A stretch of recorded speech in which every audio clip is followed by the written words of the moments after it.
नमस्कार. आज आपण ओझरडे रॅडिकल इन्स्टिट्यूटचे डायरेक्टर प्राध्यापक भूषण ओझरडे यांच्याशी चर्चा करत आहोत.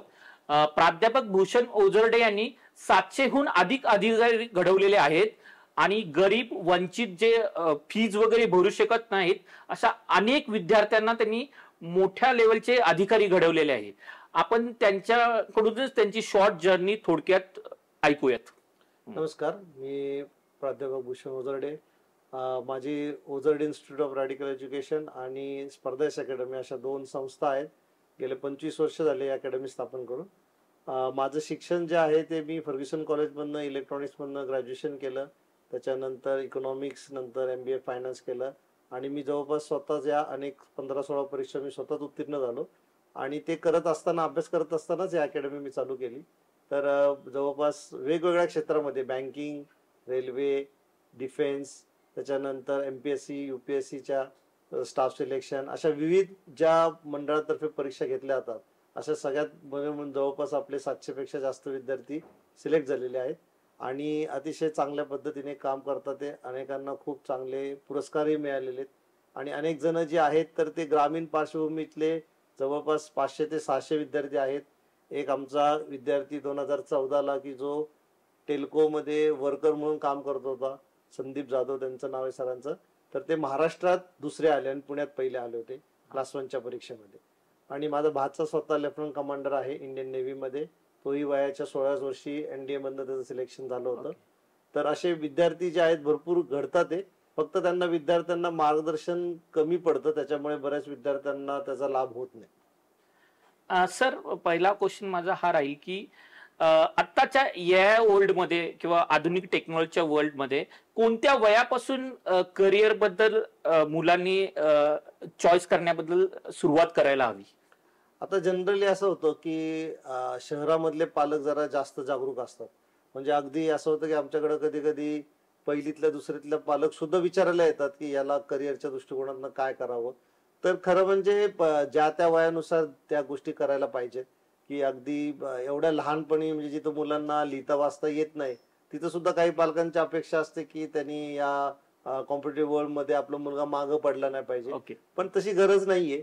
साधारणपणे एक 8वी-9वी नंतर ज्यावेळेस त्याला थोडीशी समज येते तेव्हापासून जर त्यांनी स्पर्धा परीक्षेच्या संदर्भातली तयारी चालू केली, म्हणजे त्याच्या संदर्भातले जे विषय आहे त्या विषयांचा अभ्यास त्यांनी चालू केला, तर त्याला तो सर्वांगीण विकासासाठी उपयोगी पडतो. म्हणजे स्पर्धा परीक्षांमध्ये जे विषय आहेत ते विषय असे आहेत की ज्यांनी माणसाचा सर्वांगीण विकास होतोच. म्हणजे जसं अर्थशास्त्र आहे, इंग्लिश आहे, मॅथमॅटिक्स आहे, रिझनिंग आहे, चालू घडामोडी. म्हणजे चालू घडामोडी हा विषय इतका महत्वाचा आहे की अतिशय चांगली पोस्ट ग्रॅज्युएट आणि डॉक्टर्स इंजिनियर झालेल्या पण अनेकांना आपल्या परिसरात काय चालू आहे, जसं आता आम्ही प्राधिकरणामध्ये राहतो तर 99% सुशिक्षितांना हे माहित नाही हे प्राधिकरण काय आहे, त्याचे सेक्टर किती आहेत किंवा ते कसं निर्माण झाले, अजून कुठं असं आहे का. तर एक ग्रॅज्युएट म्हणून किंवा एक सुशिक्षित म्हणून ते माहिती असणं गरजेचं आहे. तर हे इकॉनॉमिक्स पासून सर्व विषय या कॉम्पिटेटिव्ह एक्झामच्या सिलेबसमध्ये असतात. तर ते शाळेपासूनच जर मुलांनी वाचायला सुरू केली तर त्याचा त्यांना सर्वांगीण विकासासाठी फायदा होऊ शकतो. म्हणजे तुम्ही तुमच्याकडे जेवढे विद्यार्थी घडलेत ते सर्व म्हणजे तुमची अकॅडमी पिंपरी चिंचवड मध्ये आहे, तर ते पिंपरी चिंचवड मधील आहेत का ऑल ओव्हर महाराष्ट्रामधून आहेत? पूर्ण महाराष्ट्रातून आलेत. अगदी गडचिरोली पासून पण, नागपूर पासून, गडचिरोली पासून, महाराष्ट्राच्या कानाकोपऱ्यातून अनेक विद्यार्थी पिंपरी चिंचवडला इथं शिकायला येतात कॉलेजमध्ये आणि तेच करत असताना आमच्या अकॅडमी जॉईन करतात. आणि ते करता करता त्यांचं कॉलेज करता करताच खूप विद्यार्थी जे आहेत ते सिलेक्ट होतात. म्हणजे मध्यंतरी असं झालं की एका DY पाटील कॉलेजला मी तिथं लेक्चरर पण होतो, तर एकाच वर्गातले एकाच वेळेस 9 जण PSI ला सिलेक्ट झाले. तर असं जे आहे ते थोडंसं वातावरण त्यांना मिळालं, त्यांना त्याच्या संदर्भात चांगली माहिती मिळाली, तर त्यांची खूप एनर्जी खूप असते, पण त्यांना थोडासा गायडन्स उशिरा मिळतो खूप जणांना. आणि ग्रामीण भागातील विद्यार्थ्यांमध्ये भरपूर न्यूनगंड असतो कशाचा, भाषेचा, की थोडा इंग्लिश वगैरे. आणि नारेकर सरांनी पण मागे स्टेटमेंट दिलं की भाषा तुम्ही मातृभाषेत जेवढं शिकाल तेवढं तुम्ही जास्त ग्रास्पिंग करू शकता.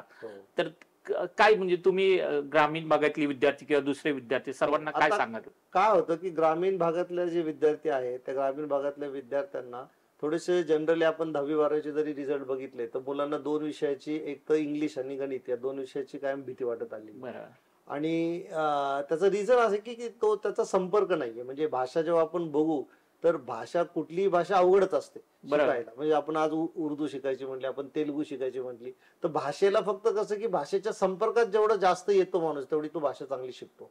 तर अशा वेळेस मुलांना असं होतं की जरी काही थोडंफार इंग्लिश शाळेमध्ये शिकले तर घरी वातावरण नाहीये, इतर ठिकाणी कोणी बोलणारं नाहीये, बरोबर. त्यामुळे थोडासा त्यांचा न्यूनगंड निर्माण होतो. पण ते जर त्या वातावरणामध्ये आले आणि ते जर ते तर खूप ग्रास पण करतात. म्हणजे अनेक विद्यार्थी आमचे असे आहेत की ज्यांनी नंतर खूप चांगलं इंग्लिश कॉलेजला असताना डेव्हलप केलं आणि आज ते मुंबईमध्ये जेवढे पोलीस ऑफिसर आहेत तर त्यांना इंग्लिश मल्टिपल लँग्वेज जे आहेत तर ते बघितलं जातं की जेवढ्या त्याला जास्त भाषा येतील तर तिथं पोस्टिंगला त्यांना फायदा होतो. कारण विविध प्रकारची सगळी लोक मुंबईमध्ये राहतात. तर भाषा हा विषय जो आहे तर थोडासा न्यूनगंड आहे मुलांमध्ये ग्रामीण भागातल्या, पण ते नंतर थोडंसं कॉलेजमध्ये आल्यानंतर चांगल्या वातावरणात राहिले, अनेकांच्या संपर्कामध्ये राहिले, त्या तसे त्यांनी जर न्यूजपेपर वाचले, बातम्या वाचल्या तर त्यांचं बोलणं आणि हे जे आहे ते इंग्लिश आरामशीर चांगलं होऊ शकतं. तुमच्या अकॅडमीमध्ये असं कोणतं उदाहरण आहे का, म्हणजे जो विद्यार्थी अगोदर फेल्युअर झालता किंवा खूप कमी मार्क पडलेले आणि त्यानंतर त्यांनी खूप मोठी अचिव्हमेंट केली? असे खूप विद्यार्थी, म्हणजे अनेक विद्यार्थी आहेत असे. आता एक विद्यार्थी आहे तर तो जो आहे तो PSI ला मागं सिलेक्शन झालं त्याचं. तर ज्यावेळेस मी त्याचा इंटरव्ह्यू घेतला होता, मॉक इंटरव्ह्यू घेतला, तो रिटर्न पास झाला. फिजिकलला खूप चांगलं होतं, म्हणजे अगदी त्याला आउट ऑफ मार्क पडायचे, पण त्याचं फायनल सिलेक्शन नाही व्हायचं. ओके. PSI ला आता फिजिकलला थोडंसं वेटेज त्यांनी कमी केलेले, त्याचे मार्क पण कमी केले, पण पूर्वी पूर्ण फिजिकलचे मार्क धरायचे. तर त्याला 100 पैकी 99 मार्क पडून सुद्धा त्याचं दोनदा सिलेक्शन झालं नव्हतं. मग जेव्हा त्यांना मी इंटरव्ह्यू त्याचा घेतला तर तेव्हा असं आढळलं की त्याला इंटरव्ह्यूला त्याला कधी 5-6च्या वरती मार्क नाही पडले. तर मी जेव्हा इंटरव्ह्यू घेतला त्यावेळेस त्याला काही बोलता नव्हतं आलं, तर मी त्याला थोडे कमीच मार्क दिले. मग त्याचा जेव्हा आम्ही अभ्यास केला त्यावेळेस एक कळलं की मी त्याला काही प्रश्न विचारलं तर तो म्हणायचा येस सर, ओके सर, आणि बाकी काही स्वतःची मतं पण काही मांडायचे नाही.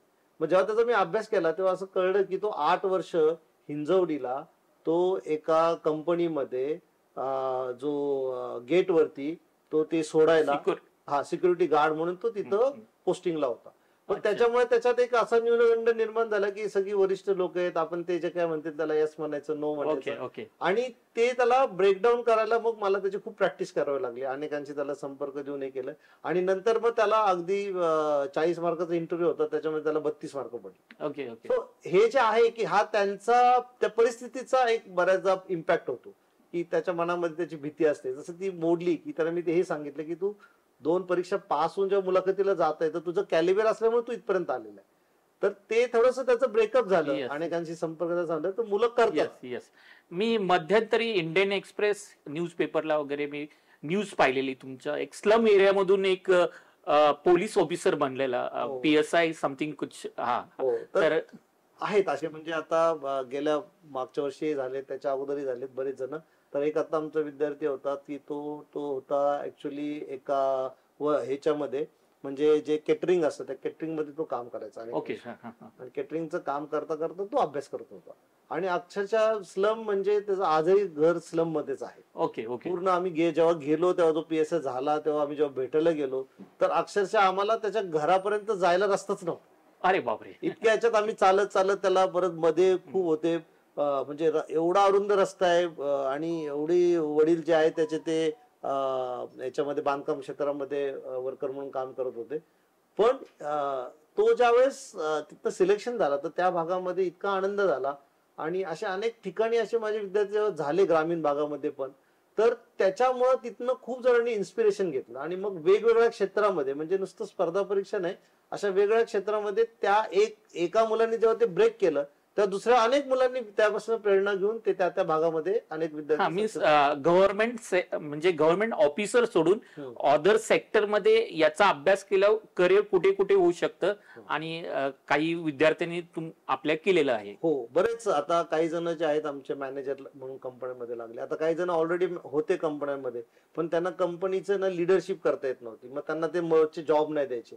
तर ज्यावेळेस हे करंट अफेअर, GK हे सगळं त्यांचं जेव्हा डेव्हलप झालं, अभ्यास करता करता त्या इकडच्या परीक्षा पास नाही झाले, पण कंपनीनी मग त्यांना ऑपॉर्च्युनिटी दिली की कंपनीमध्ये जेव्हा बाहेरचे डेलिगेट्स येतात तेव्हा यांना सांगितलं की तुम्ही लीड द्या त्यांना.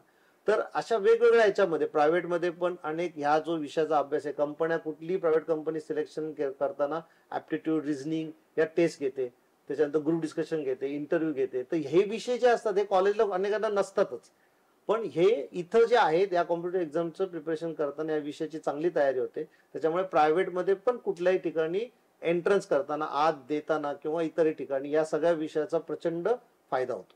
सेक्टर कोणते म्हणजे करिअरसाठी नवीन नवीन शाखा निर्माण झाले तसं हो, म्हणतात? आता काय होतं जनरली आपल्याकडे एक मल्टिपल इंटेलिजन्स बद्दल पण खूप कमी माहिती आहे अनेकांना. हा. तर सेक्टर मध्ये आता कसं आहे की साधारणपणे बुद्धिमत्तेचे प्रकार भरपूर आहेत. Okay, multiple intelligence. Multiple intelligence आहे. म्हणजे आता साधारण आमच्याच घरातलं जर उदाहरण दिलं की माझा भाचा जो आहे तो त्याला 60-70च्या रेंजमध्ये मार्क असायचे, पण त्याला जो आहे ते डिझायनिंग खूप आवडतं पहिल्यापासून. Okay okay. तर त्याला आपण स्पेशल इंटेलिजन्स म्हणतो, म्हणजे ज्याला ड्रॉइंग कळतं, डिझायनिंग कळतं, त्याचं स्ट्रक्चर कळतं. तर स्पेशल इंटेलिजन्स ज्याचं चांगलं आहे तर तो या सगळ्या क्षेत्रामध्ये, म्हणजे अगदी अॅनिमेशन पासून एक अफाट क्षेत्र अवेलेबल आहे, त्याच्यामध्ये तो करिअर करू शकतो. म्हणजे माझे जे भाचा आहे आलोक म्हणून, तो युनिव्हर्सिटीमध्ये डिझाईन मध्ये पहिला. ओके. आज तो अतिशय सक्सेसफुल आर्किटेक्चर आहे. तर हा स्पेशल इंटेलिजन्स वेगळा आहे. आता मध्ये एक माझी विद्यार्थी जी आहे तिने जर्मन लँग्वेज मध्ये तिने 2 वर्षाचा युनिव्हर्सिटीमध्ये कोर्स केला होता. तर ऍक्सेंचर कंपनीने तिला घेतला ऍज अ ट्रान्सलेटर म्हणून. तिला 1 तासाचे 90 युरो एवढं payment. Okay. So different options available आहेत. म्हणजे अगदी आता तुम्ही मल्टिपल इंटेलिजन्स बोलला, पण ते ओळखायचं कसं की किंवा छोटा मुलगा असेल एक 5 वर्षाचा, 10 वर्षाचा किंवा 7 वर्षाचा, तर त्याची कशामध्ये आवड आहे किंवा याच्यामध्ये याचं इंटेलिजन्स आहे ते ओळखायचं कसं? आता हा एक थोडा प्रश्नच आहे. पण बेसिकली असं होतं की एखाद्या मुलाला काय आवडतं, म्हणजे अगदी तुम्ही आता मुलांना 6वी 7वीच्या मुलांना विचारलं तर त्याला 7वी मध्ये डॉक्टर व्हायचं असेल, 8वी मध्ये तो इंजिनियर होतो, म्हणतो मला वयानुसार त्यांचं चेंज तर ते चेंज होतो. बेसिकली असं आहे की पालक, विद्यार्थी आणि तो स्टुडंट असे तिघं मिळून जे आहेत ते त्याच्यामध्ये नक्की कुठली आवड आहे हे ओळखू शकतात. आणि त्याला साधारणपणे त्याला समजा 3-4 क्षेत्र जर त्याला आवडत असतील तर 3-4 क्षेत्रामध्ये त्याला घेऊन नंतर त्याला पार्टिसिपेट करून मग त्याला कळेल की परत याच्यातलं पण आपल्याला नक्की कुठलं आवडतं. पण पहिल्यांदा त्याला तिथं टाकणं गरजेचं आहे की तो जाऊन बघेल महिनाभर. म्हणजे समजा एखाद्याला म्युझिकचं वाटतं की तो म्हणतो की मला म्युझिशियन व्हायचंय, तर तुम्ही त्याला 2 महिने त्या क्लासला पाठवा, तर त्यालाच कळेल की आपण हे नीट पुढे करू शकतो का नाही. जर नाही कळलं तर तो फक्त त्याची थोडी आवड आहे, फारसं त्याच्यामध्ये त्याला करिअर होणार नाही. दुसरे ऑप्शन जे आहेत ते पण त्याला सायमल्टेनियसली करायला लावायचे. म्हणजे पालक त्यांना फोर्स करतात किंवा बर्डन देतात अशी स्थिती आहे का? हो, असं होतं बऱ्याचदा. पालक काय होतं की मुलांना आता दिवसभर शाळेत, दिवसभर क्लास आणि 50 प्रकारचे क्लास लावतात. एवढं पण करू नये, कारण त्यांच्या सेल्फ डेव्हलपमेंटला वेळ नाही मिळत. नाही, ठीक आहे. कारण ऑलरेडी मुलगा शाळेत जातो म्हणजे शिक्षक त्याला शिकवतात, जेव्हा तो क्लासमध्ये जातो तिथं पण शिक्षकच त्याला शिकवतात. त्याच्या सेल्फ स्टडीला आणि स्वतःच्या डेव्हलपमेंटला जे आहे, आता आमच्याकडे जे कॉम्पिटेटिव्ह एक्झाम मध्ये सिलेक्ट होतात तर आमचा हार्डली 2 तास क्लास असतो, 10 तास मुलं अभ्यास करतात. त्यांची एवढी कॅपॅसिटी निर्माण होते की तो उपजिल्हाधिकारी म्हणून काम करू शकतो, तो पोलीस ऑफिसर म्हणून काम करू शकतो. हे त्याच्यामध्ये डेव्हलपमेंट होते. त्याच्यामुळे तो सेल्फ जो स्टडी आहे तो मुलांना केला पाहिजे. आता आपण छोटंच एक उदाहरण जर बघितलं तर इंजिनिअरिंग मध्ये हायेस्ट मेरिट 99% जे आहे ते ITBT ला जातं. दुसऱ्या बाजूला सिव्हिल इंजिनिअरिंग जे आहे त्याचं मेरिट 50-60% पर्यंत जातं. म्हणजे अगदी डायरेक्ट ऍडमिशन देतात, विदाऊट तुम्हाला कमी किती मार्क असू तरी मिळतं. तर मग लोकांचा असा समज आहे की बाबा ते सिव्हिल इंजिनिअरिंगला गेला म्हणजे तो हुशार नाहीये. पण बेसिकली असं आहे की सिव्हिल इंजिनिअरिंग आर्किटेक्चरचं जे काम आहे ते उन्हात आणत असतं, आणि IT मध्ये तुम्हाला ऑफिसमध्ये बसून काम असतं, म्हणून याचं लो मेरिट जातं. कारण सिव्हिल इंजिनियर जर एवढे वाईट असते तर आपलं एवढे मेट्रो निर्माण केली, कोकण रेल्वे निर्माण केले, फक्त तिथं लो मेरिट जाण्याचं रिझन एवढंच आहे की ते काम थोडं हार्ड वर्किंग काम. ज्याच्याकडे ही कॅपॅसिटी आहे की बाबा मी थोडं डिझाईन करू शकतो आणि मी खूप कष्ट करू शकतो, त्याला ते फील्ड ओपन आहे. तिथले मग त्या क्षेत्रातले खूप मोठे बिल्डर होतात, वेगळ्या सेक्टरमध्ये जातात, सगळी अवेलेबिलिटी त्यांना होऊ शकते. सर, आपले आतापर्यंत कोणकोणत्या सेक्टरमध्ये विद्यार्थी म्हणजे शिफ्ट झालेत आफ्टर करिअर मीन्स एज्युकेशन, आणि किती असे झालेत कोणत्या सेक्टरमध्ये? आता जवळपास गेल्या 25 वर्षांमध्ये 600 ते 650च्या वरती आसपास, 700च्या आसपास यावर्षी पण बरेच सिलेक्ट झाले. तर ते जे आहेत आपले बँकिंग मध्ये झाले. म्हणजे माझे असे अनेक विद्यार्थी आहेत की जे फार्मसी झालेत, मेडिकल सायन्सचे आहेत, आणि तरी सुद्धा बँकेमध्ये सिलेक्ट झाले. कारण बँकेची परीक्षा घेते त्याच्यामध्ये जनरल नॉलेज, ऍप्टिट्यूड, रिझनिंग याच्यावर परीक्षा घेते. Yes yes. त्याच्यामुळे सगळ्यांना अवेबिलिटी आहे बँकेमध्ये पण जाण्यासाठी, रेल्वेमध्ये आहे. सेंट्रल गव्हर्नमेंटचे वेगवेगळे विभाग आहे, एक स्टाफ सिलेक्शन कमिशन म्हणून जे बोर्ड आहे, तर ते बोर्ड जे आहे तेही वेगळ्या वेगळ्या परीक्षा घेतं. त्यांच्याद्वारे ते वेगवेगळ्या 24 प्रकारच्या पोस्टसाठी सिलेक्शन करतात. तर त्याच्यातही आपले म्हणजे इंटेलिजन्स ब्युरो मध्ये झालेले आहेत, आपले इन्कम टॅक्स मध्ये झाले, जीएसटी मध्ये झालेले आहेत. ओके. ठीक आहे. तर असे स्टेट गव्हर्नमेंट, सेंट्रल गव्हर्नमेंटचे अनेक विभागामध्ये परीक्षेद्वारे अनेक विद्यार्थी सिलेक्ट झाले. अच्छा, काही एक्झाम्पल मीन्स म्हणजे आमच्या दर्शक असतात त्यांना इन्स्पिरेशन असे कोणतं तुमच्या क्लासमध्ये किंवा अकॅडमीमध्ये घडलेले? हो, असे भरपूर म्हणजे अलीकडे काळात बरेच जण तसे झालेत. एक आमचा विद्यार्थी आहे सचिन आडागळे. हा विद्यार्थी जो आहे त्याचे आई वडील ऊसतोडणी कामगार होते आणि तो पहिल्यांदा त्यांनी ITI केला, कारण त्याला जॉब पहिलं खूप गरजेचं होतं. मग ITI करून तो एका ठिकाणी काम करायचा तो, आणि ITI करताना पण त्याच्याकडे पैसे नव्हते, तर तो हॉस्टेलमध्ये जिथं राहायचा तिथं त्याला रोज जवळपास 500 चपात्या लाटाव्या लागायच्या, कारण तेवढी त्याची ऐपत नव्हती. मग त्यांना काम द्यायचे ते, पण ते करून तो ITI केला त्यांनी. मग त्याच्यानंतर त्यांनी डिप्लोमा केला एका छोट्याशा ठिकाणी, तो परत कामाला लागला. ते करता करता त्यांनी BE केलं आणि BE केल्यानंतर तो माझ्याकडे क्लासला होता. अशा अनेक विद्यार्थ्यांचे मी शक्यतो फी घेत नाही किंवा खूप कमी फी मध्ये त्यांना मी सुविधा देतो. मी बातमीमध्ये पण पाहिलंय काही ठिकाणी तुम्ही गरीब विद्यार्थ्यांना फ्री मध्ये शिक्षण बऱ्याचदा प्रयत्न करतो, जसं अवेबिलिटी आहे तसं त्याप्रमाणे. तर ते सचिन आडागळे मग BE झाले, मग त्यांनी परीक्षा दिली आणि मेट्रोची परीक्षा दिली आणि नंतर त्यांनी ME पण केलं. आता पुणे मेट्रो मध्ये जे मेंटेनन्स डिपार्टमेंट आहे त्याचं पूर्ण ते विभाग जो आहे तो ते हेड म्हणून ते सांभाळतात. अच्छा, ओके, दॅट्स गुड. आणि दुसरा क्वेश्चन असा आहे की ग्रामीण भागातले विद्यार्थी असतील किंवा शहरी भागातले विद्यार्थी असतील, जे MPSC UPSC चे जे क्लासेस खूप झालेत आणि त्यांच्याकडे ते जातात आणि त्यांना तेवढं स्टडी पण नसतात. आपण फेक क्लासेस पण म्हणू शकतो, फेक अकॅडमी पण म्हणू शकतो. त्याच्यामुळे त्यांचं करिअर पण खराब डिस्टर्ब होतं, पैसे पण त्यांच्याकडचे संपतात आणि मग नंतर डिप्रेशन, भरपूर गोष्टी त्यांच्या होतात. हे थांबवण्यासाठी काय करायला हवं विद्यार्थ्यांनी? आता विद्यार्थ्यांनी पालकांनी विद्यार्थी जनरली कसं आहे सर, आता की मोठ्या प्रमाणात जाहिरात, ऍडव्हर्टाईज हा खूप मोठा विषय झालेला आहे आणि त्याच्यामध्ये नक्की खरं खोटं चेक करण्याची सिस्टीम ही जास्त अवेलेबल नाही. तर शक्यतो विद्यार्थ्यांनी कुठेही क्लासला जाताना की तिथनं प्रत्यक्ष पासआउट झालेला विद्यार्थी जो आहे त्याला भेटावं, जेणेकरून की बाबा त्यांनी सांगितले की बाबा मी इथं होतो, इथं चांगला गायडन्स आहे. जाहिरातीपेक्षा पर्सनली जे त्यांना जर असे काही विद्यार्थी भेटले तर ते त्यांना जास्त योग्य तिथल्या त्रुटी सांगू शकतात, किती चांगल्या गोष्टी आहेत त्या सांगू शकतात. जनरली त्या मीडिया म्हणजे ह्याच्यावरच्या ज्या ऍडव्हर्टाईज आहे डिजिटल आणि सोशल मीडियाचं जे ऍडव्हर्टाईज आहे, तर या ऍडव्हर्टाईज बघून जाण्यापेक्षा प्रत्यक्ष चौकशी करून आणि जनरली तिथले जे पासआउट झालेत की खरंच कोण कोण झाला आहे किंवा अगदी 2-4 जरी विद्यार्थी भेटले तिथले, तर ते जास्त चांगल्या प्रकारे तिथले फायदे तोटे सांगू शकतात, तिथं काय काय अवेबिलिटी आहे ते सांगू शकतात आणि त्याचा कसा फायदा होऊ शकतो हे सांगतात. विद्यार्थ्यांना म्हणजे तुम्ही शेवटचा काय मेसेज देऊ इच्छिता की त्यांनी MPSC UPSC आणि ओव्हरऑल दुसऱ्या पण सेक्टरमध्ये अचिव्हमेंट करण्यासाठी, चांगलं करिअर करण्यासाठी काय करायला हवं? आता विद्यार्थ्यांनी सगळ्यात म्हणजे पहिल्यापासून जे आहे या कॉम्पिटेटिव्ह एक्झामची प्रिपरेशन करावी. त्याचा फायदा पुढे प्रायव्हेटमध्ये आहे, तुम्हाला गव्हर्नमेंटमध्ये जायचं असेल तिथं आहे. आणि जनरली त्यांनी सर्व विद्यार्थ्यांनी पहिली गोष्ट वेगळ्या प्रकारची माहिती घ्यावी. म्हणजे प्रत्येक ज्या क्षेत्रामध्ये तुम्हाला जायचंय अशा सेक्टरचा, म्हणजे तुम्हाला समजा इंजिनिअरिंगमध्ये जायचंय, तुम्हाला इंजिनिअरिंग मधून गव्हर्नमेंटमध्ये जायचंय, तर त्या क्षेत्रातली जी लोक आहेत जे ऍक्च्युली आता काम करतात त्या लोकांना भेटणं खूप गरजेचं आहे. कारण जग इतकं फास्ट चेंज होतंय, बदल होतोय की तुम्ही मे बी आज जे शिकता ते मे बी ते पुढे उपयोगी पडेल, त्यामुळे त्या क्षेत्रात काम करणारी जेवढी लोक आहेत त्या लोकांना जर तुम्ही भेटलात आणि त्यांच्याशी डिस्कस केलं की तर तुम्हाला ते जास्त तुम्हाला योग्य डायरेक्शन मिळू शकते. क्षेत्र भरपूर अवेबिलिटी आहे, पूर्वीसारखी आता मर्यादित क्षेत्र नाहीये.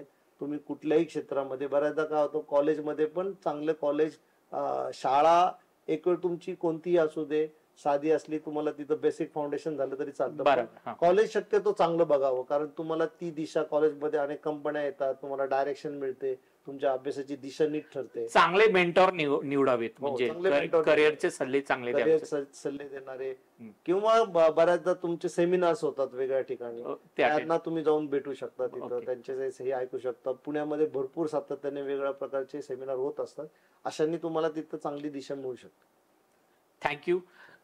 कॉम्पिटेटिव्ह एक्झाम आणि इतर करिअर बद्दल एकदम सखोल माहिती आज आपल्याला उजर्डे सरांनी दिलेली आहे. त्यांचे धन्यवाद. आपण इथून पुढेही स्पेसिफिक सब्जेक्टवरती अजून पण त्यांच्या सोबत काही पॉडकास्ट करूया.